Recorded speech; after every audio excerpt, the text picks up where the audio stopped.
Hello friends, आप सभी का हमारे channel Tejas the shining classes में स्वागत है। दोस्तों, आज से हम railway NTPC group D exam के लिए विविध के 50 मोस्ट इम्पॉर्टेंट क्वेश्चन को डिस्कस करेंगे तथा उनके फैक्ट को जानेंगे। अगर आपने अभी तक हमारे पिछले वीडियोस को नहीं देखे हैं तो आप हमारे चैनल के प्लेलिस्ट में जाके पिछले वीडियोस को देख सकते हैं, और अगर आपने अभी तक हमारे चैनल को सब्सक्राइब नहीं किए हैं तो सब्सक्राइब करें और बेल आइकन को दबाना ना भूलें, जिससे कि आने वाली वीडियो की नोटिफिकेशन आप सभी को मिलती रहे। इस वीडियो का पीडीएफ आप हमारे टेलीग्राम ग्रुप को ज्वाइन करके डाउनलोड कर सकते हैं। टेलीग्राम चैनल का लिंक इस वीडियो के डिस्क्रिप्शन बॉक्स में दिया हुआ है। दोस्तों, चलिए स्टार्ट करते हैं।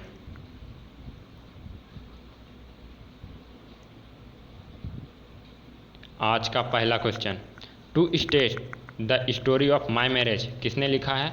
तो दोस्तों, चेतन भगत। चलते हैं नेक्स्ट क्वेश्चन की ओर। दुबई की मुद्रा क्या है? तो दोस्तों, इसका आंसर है दिरहम। चलते हैं नेक्स्ट क्वेश्चन की ओर। किस पंचवर्षीय योजना के दौरान आपातकाल लगाया गया था? तो दोस्तों, इसका आंसर है 5वीं पंचवर्षीय योजना के दौरान आपातकाल लगाया गया था। 5वीं पंचवर्षीय योजना की समय क्या थी? तो दोस्तों, 1974 से 1978 ईस्वी, और इसका मुख्य लक्ष्य गरीबी हटाओ का नारा था। चलते हैं नेक्स्ट क्वेश्चन की ओर। विश्व जनसंख्या दिवस कब मनाया जाता है? तो दोस्तों, इसका आंसर है 11 जुलाई को विश्व जनसंख्या दिवस मनाया जाता है। चलते हैं नेक्स्ट क्वेश्चन की ओर।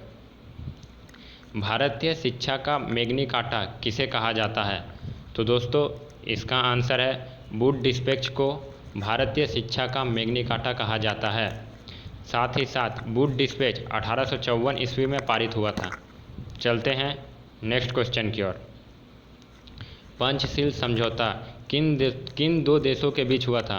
तो दोस्तों, इसका आंसर है भारत और चीन के बीच पंचशील समझौता हुआ था 1954 ईस्वी में। चलते हैं नेक्स्ट क्वेश्चन की ओर। लॉर्ड माउंटबेटन की अध्यक्षता में बनी विभाजन परिषद में भारतीय राष्ट्रीय कांग्रेस का प्रतिनिधित्व किसने किया था? तो दोस्तों, इसका आंसर है पंडित जवाहरलाल नेहरू और सरदार वल्लभ भाई पटेल। साथ ही साथ पंडित जवाहरलाल नेहरू जी का समाधि स्थल को शांतिवन के नाम से जाना जाता है। चलते हैं नेक्स्ट क्वेश्चन की ओर। The future of India politics, economics and governance नामक पुस्तक के लेखक कौन हैं? तो दोस्तों, इसका आंसर है विमल जलान। चलते हैं अगले क्वेश्चन की ओर। श्री पद्मनाभ स्वामी मंदिर भारत के किस राज्य में स्थित है? तो दोस्तों, इसका आंसर है केरल के तिरुवनंतपुरम में पद्मनाभ स्वामी मंदिर स्थित है। पद्मनाभ स्वामी मंदिर भगवान विष्णु का एक प्रसिद्ध मंदिर है। चलते हैं अगले क्वेश्चन की ओर। बांग्लादेश का सर्वोच्च सम्मान बांग्लादेश स्वाधीनता सम्मान से मरणोपरांत भारत के किस प्रधानमंत्री को सम्मानित किया गया है? तो दोस्तों, इसका आंसर है श्रीमती इंदिरा गांधी को। चलते हैं अगले क्वेश्चन की ओर। किस महाद्वीप में विश्व धरोहर स्थल सबसे अधिक हैं? तो दोस्तों, इसका आंसर है यूरोप महाद्वीप में। चलते हैं अगले क्वेश्चन की ओर। विवेकानंद पत्थर भारत के किस राज्य में स्थित है? तो दोस्तों, इसका आंसर है तमिलनाडु के कन्याकुमारी में। चलते हैं अगले क्वेश्चन की ओर। शिव का प्रख्यात मंदिर पशुपतिनाथ मंदिर कहाँ स्थित है? तो दोस्तों, इसका आंसर है नेपाल में। चलते हैं अगले क्वेश्चन की ओर। कौन सी नदी सर्वाधिक देशों से होकर गुजरती है? तो दोस्तों, इसका आंसर है डेन्यूब नदी। चलते हैं अगले क्वेश्चन की ओर। दक्षिण पश्चिम मानसून किस महासागर से उत्पन्न होता है? तो दोस्तों, इसका आंसर है हिंद महासागर से। चलते हैं अगले क्वेश्चन की ओर। विशाल ग्रेट रेड स्पॉट के रूप में जाना जाता तूफान किस ग्रह से संबंधित है? तो दोस्तों, बृहस्पति ग्रह से संबंधित है। बृहस्पति ग्रह की खोज गैलीलियो ने 1610 ईस्वी में की थी। बृहस्पति ग्रह का सबसे बड़ा उपग्रह गैनीमीड एवं उपग्रहों की संख्या 67 है। चलते हैं अगले क्वेश्चन की ओर। राजाजी नेशनल पार्क भारत के किस राज्य में स्थित हैं? तो दोस्तों इसका आंसर है उत्तराखंड में। उत्तराखंड की राजधानी देहरादून एवं ग्रीष्मकालीन राजधानी गैरसोन है। चलते हैं अगले क्वेश्चन की ओर। टकला मकान रेगिस्तान कहाँ स्थित है? तो दोस्तों इसका आंसर है चीन में। चलते हैं अगले क्वेश्चन की ओर। मदुरई शहर किस नदी के तट पर स्थित है? तो दोस्तों इसका आंसर है वैगई नदी पर। चलते हैं अगले क्वेश्चन की ओर। सिंगापुर का पुराना नाम क्या है? तो दोस्तों इसका आंसर है टोमासेक सिंगापुर का पुराना नाम है। साथ ही साथ सिंगापुर की राजधानी सिंगापुर सिटी तथा सिंगापुर मुद्रा डॉलर है। चलते हैं अगले क्वेश्चन की ओर। यारलांग सांगपो का प्रचलित नाम क्या है? तो दोस्तों ब्रह्मपुत्र का यह प्रचलित नाम है। ब्रह्मपुत्र नदी तिब्बत के मानसरोवर झील से निकलती है तथा बंगाल की खाड़ी में गिरती है। चलते हैं अगले क्वेश्चन की ओर। भारतीय रेलवे की यात्री आरक्षण प्रणाली किसने डिजाइन की है? तो दोस्तों इसका आंसर है CRIS ने।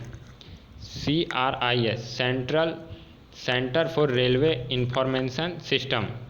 चलते हैं अगले क्वेश्चन की ओर। नेत्रानी द्वीप कहाँ स्थित है? तो दोस्तों इसका आंसर है लक्षद्वीप में। चलते हैं अगले क्वेश्चन की ओर। यूरेनस ग्रह की खोज किसने की? तो दोस्तों इसका आंसर है सर विलियम हर्शल ने। चलते हैं अगले क्वेश्चन की ओर। विश्व आर्द्रभूमि दिवस कब मनाया जाता है? तो दोस्तों इसका आंसर है 2 फरवरी को।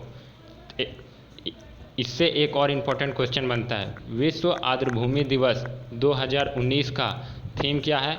तो दोस्तों 2019 का थीम है आर्द्रभूमि और जलवायु परिवर्तन एवं 2020 का थीम है आर्द्रभूमि और जैव विविधता। चलते हैं अगले क्वेश्चन की ओर। किस शहर में कप्तान रूप सिंह स्टेडियम स्थित है? तो दोस्तों इसका आंसर है ग्वालियर में। चलते हैं अगले क्वेश्चन की ओर। प्लूटो ग्रह की खोज कब की गई थी? तो दोस्तों इसका आंसर है 1930 ईस्वी में। एवं प्लूटो ग्रह की खोज किसने की? तो क्लाइड टॉमवे ने प्लूटो ग्रह की खोज की। प्लूटो ग्रह की उपग्रहों की संख्या 5 है। चलते हैं अगले क्वेश्चन की ओर। भारत में प्रथम जियोग्राफिकल इंडेक्सन से चिन्हित किया गया उत्पाद कौन सा था? तो दोस्तों इसका आंसर है दार्जिलिंग चाय। दार्जिलिंग चाय को 2004 में GI टैग प्राप्त हुआ। चलते हैं अगले क्वेश्चन की ओर। मोस्ट स्पेस टेलीस्कोप किस देश का है? तो दोस्तों इसका आंसर है कनाडा का। चलते हैं अगले क्वेश्चन की ओर। Tata Institute of Fundamental Research कहाँ स्थित है? तो दोस्तों इसका आंसर है मुंबई में। चलते हैं अगले क्वेश्चन की ओर। माइक टायसन का संबंध किस खेल से है? तो दोस्तों इसका संबंध बॉक्सिंग से है। साथ ही साथ माइक टायसन अमेरिका देश से संबंधित हैं। चलते हैं अगले क्वेश्चन की ओर। गणगौर भारत के किस राज्य का एक प्रसिद्ध त्यौहार है? तो दोस्तों इसका आंसर है राजस्थान का। चलते हैं अगले क्वेश्चन की ओर। टेस्ट क्रिकेट में भारतीय टीम द्वारा एक पारी में बनाया गया न्यूनतम स्कोर कितना है? तो दोस्तों इसका आंसर है 42 रन। चलते हैं अगले क्वेश्चन की ओर। कोयना बांध किस राज्य में है? तो दोस्तों इसका आंसर है महाराष्ट्र में एवं कोयना नदी पर स्थित है। चलते हैं अगले क्वेश्चन की ओर। विश्व विरासत दिवस कब मनाया जाता है? तो दोस्तों इसका आंसर है 18 अप्रैल को विश्व विरासत दिवस मनाया जाता है। चलते हैं नेक्स्ट क्वेश्चन की ओर। नोबल म्यूज़ियम कहाँ पर स्थित है? तो दोस्तों इसका आंसर है स्टॉकहोम में नोबल म्यूज़ियम स्थित है। चलते हैं अगले क्वेश्चन में। विश्व बौद्धिक संपदा संगठन की स्थापना कब हुई? तो दोस्तों इसकी स्थापना 1967 ईस्वी में हुई तथा हेडक्वार्टर जनेवा में है। चलते हैं अगले क्वेश्चन की ओर। भारत में साइबेरियन सारस किस अभयारण्य में देखे जाते हैं? तो दोस्तों इसका आंसर है केवलादेव घना पक्षी विहार अभयारण्य में। साथ ही साथ केवलादेव घना पक्षी विहार अभयारण्य को पहले भरतपुर पक्षी अभयारण्य के नाम से जाना जाता है। चलते हैं अगले क्वेश्चन की ओर। भारत में विद्युत आपूर्ति सबसे पहले कहाँ शुरू हुई? तो दोस्तों इसका आंसर है दार्जिलिंग में। चलते हैं नेक्स्ट क्वेश्चन की ओर। आयरन लेडी के नाम से प्रसिद्ध ब्रिटेन की पहली महिला प्रधानमंत्री कौन थी? तो दोस्तों इसका आंसर है मार्गरेट थैचर। चलते हैं अगले क्वेश्चन की ओर। फेडरेशन कप का संबंध किस खेल से है? तो दोस्तों इसका आंसर है फुटबॉल से। और डूरंट कप का संबंध किस खेल से है? तो दोस्तों डूरंट कप का संबंध फुटबॉल से है। डूरंट कप 2019 का विजेता गोकुलम केरल एफसी है तथा डूरंट कप 2019 कोलकाता के सॉल्ट लेक स्टेडियम में आयोजित किया गया है। चलते हैं नेक्स्ट क्वेश्चन की ओर। इसरो द्वारा निर्मित पहला मानव रहित उपग्रह आर्यभट्ट को कब प्रक्षेपित किया गया था? तो दोस्तों इसका आंसर है 1975 ईस्वी में। चलते हैं नेक्स्ट क्वेश्चन की ओर। नर्मदा नदी का उद्गम स्थल कहाँ है? तो दोस्तों इसका आंसर है अमरकंटक की पहाड़ी। चलते हैं अगले क्वेश्चन की ओर। सोनार का पूरा नाम क्या है? तो दोस्तों इसका आंसर है साउंड नेविगेशन एंड रैगिंग। चलते हैं अगले क्वेश्चन की ओर। सफ़ेद रेगिस्तान भारत के किस राज्य में स्थित है? तो दोस्तों इसका आंसर है गुजरात के कच्छ में। चलते हैं अगला क्वेश्चन की ओर। सौरमंडल का सबसे छोटा ग्रह कौन सा है? तो दोस्तों इसका आंसर है बुध एवं सौरमंडल का सबसे बड़ा ग्रह बृहस्पति है। चलते हैं नेक्स्ट क्वेश्चन की ओर। सुएज नहर किस सागर को जोड़ता है? तो दोस्तों इसका आंसर है लाल सागर एवं भूमध्य सागर को। सुएज नहर का निर्माण 1859 ईस्वी में हुआ था एवं राष्ट्रीयकरण 1956 ईस्वी में। चलते हैं नेक्स्ट क्वेश्चन की ओर। मधुबनी चित्रकला का संबंध किस राज्य से है? तो दोस्तों इसका आंसर है बिहार। चलते हैं नेक्स्ट क्वेश्चन की ओर। ग्रेनाइट किसका एक उदाहरण है? तो दोस्तों इसका आंसर है आग्नेय चट्टान का। चलते हैं नेक्स्ट क्वेश्चन की ओर। थाईलैंड की मुद्रा क्या है? तो दोस्तों इसका आंसर है बहत। और जबकि थाईलैंड की राजधानी क्या है? तो बैंकॉक थाईलैंड की राजधानी है। चलते हैं अगले क्वेश्चन की ओर। विश्व गौरैया दिवस कब मनाया जाता है? तो दोस्तों इसका आंसर है 20 मार्च को विश्व गौरैया दिवस मनाया जाता है। अगर आपको हमारा वीडियो पसंद आया है तो वीडियो को लाइक करें, शेयर करें और कमेंट करना ना भूलें। Till then stay safe. Jai Hind.